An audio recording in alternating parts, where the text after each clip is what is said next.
Now let's add two more divisions to our dashboard, and let's see whether our dashboard updates flawlessly without any problems. So I have added division D and E in our data files folder, and now I'll go to our dashboard here and click refresh and refresh.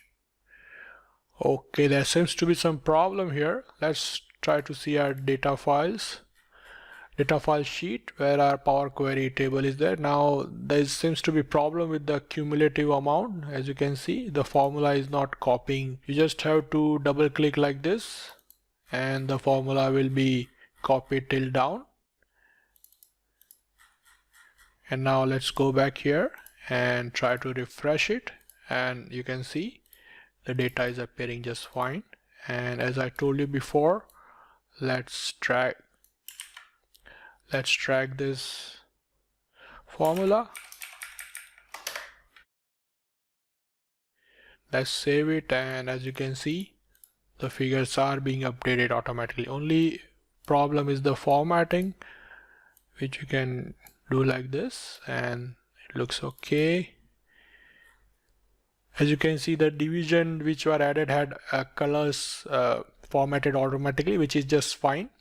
So now we can see in pie chart two additional division, which is D and E. So if I click here, you see additional data for division D and E. Okay, the pivot table is refreshing, but it is messing our data. So let's try to do a manual formatting like this.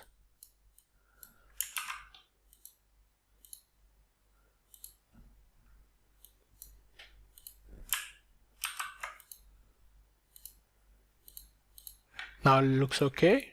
There is no problem with the alignment for division D and E for month and year to date.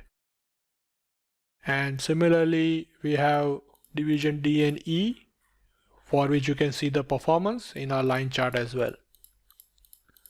So this is how you prepare a complete dynamic dashboard with the least usage of formula, except that we have to use this cumulative SUMIF function here in the data table because Power Query doesn't have an inherent feature which give you running totals, right?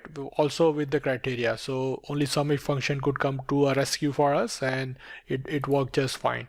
So apart from that, there was no major formula usage in this dashboard creation, and you can add more division as well. Just have to make sure your chart alignment is okay, and you might have to change the chart format, like instead of donut you can put a bar chart as well. So this is a simple dashboard and completely dynamic and very powerful visualization, as you can see here. If you have any question in this particular exercise, please let me know in the Q&A section, and I'll be happy to help you. I'll be coming with more courses based on Power Query and pivot tables and also Power Pivot in future, and also I'll bring in more dashboard techniques as well.